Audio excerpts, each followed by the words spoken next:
Arturo Sarukhan is a senior fellow at the Brookings Institution. He's also a former Mexican ambassador to the United States. Out of all those titles, I imagine former is the most exciting part right now, because it'd be difficult to be a diplomat dealing with this. It's so erratic, isn't it? It certainly is. It's a very troubling time, not only for U.S.-Mexico relations, but also for the very important success story of North American trade. Interestingly enough, I heard someone talking about NAFTA at a conference about a year ago, and they were saying that the United States, Canada, and Mexico is almost like a body, a circulatory system. You can't wall off one part or the other, and especially when it comes to auto. This is going to have an impact here in the United States, a dramatic impact, isn't it? Brutal, because, as you say, one of the success stories behind NAFTA is that North America has developed joint supply chains and production platforms. What this means is that out of every dollar that Mexico is exporting to the United States today, 40 cents are of U.S. inputs. So if the president is going to slap 5% tariffs on all Mexican exports to the U.S., that means he's going to be slapping 5% tariffs on U.S. inputs that go into Mexican exports. So it's not only about how the cost of your Corona beer or your avocado goes up in the supermarket. It's also going to have a very profound disruptive impact for everything from automakers to advanced machinery to medical and surgical equipment to aeronautical and automobile sectors in the United States. So this could be the proverbial self-inflicted wound. Yeah. Well, let me ask you this. You're a diplomat. You've got a diplomatic team from Mexico coming up here. How do you negotiate something like this? Because it looks like everything's on the fast track for USMCA. It looks like things are going the right way. You've got Mike Pence going to Canada. Boom, this happens.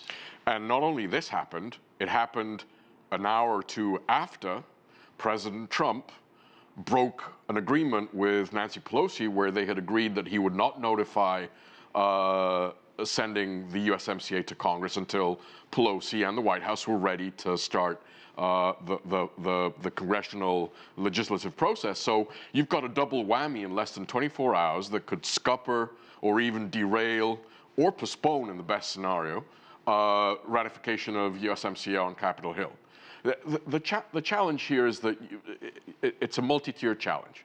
The first one is the tariffs in and of themselves are a violation of the US's commitments to WTO and to NAFTA itself.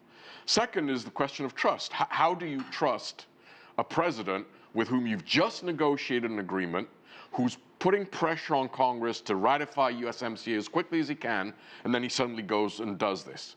Third is the issue of how and when will Congress reclaim its authority for trade policy and defang the weaponization of U.S. trade policy by this president.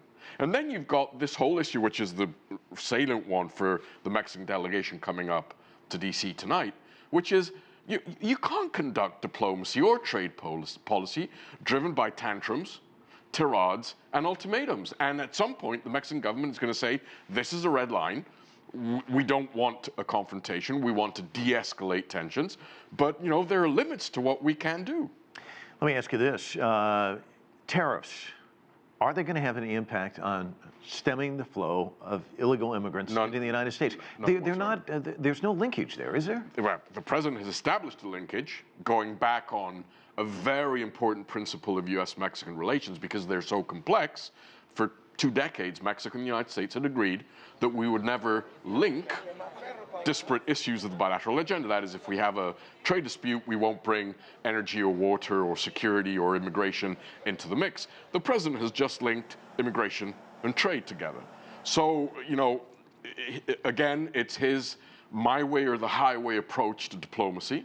The question is, what are the benchmarks that will determine whether Mexico is moving the needle on preventing Central American transmigration through Mexico?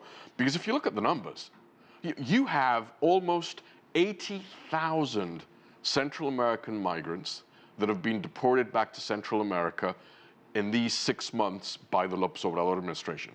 And you've got almost 18,000 Central American migrants and refugees who've been sent back to the Mexican side of the border to wait their asylum hearings in the US, draining municipal and state taxes on the Mexican side of the border because Mexico has decided to accept them while they wait for their hearings. If that's not collaborating with the United States, I don't know what will be. Well, we're going to leave it there. Ambassador, thanks so much for coming Thank in. Certainly interesting times. Interesting times indeed.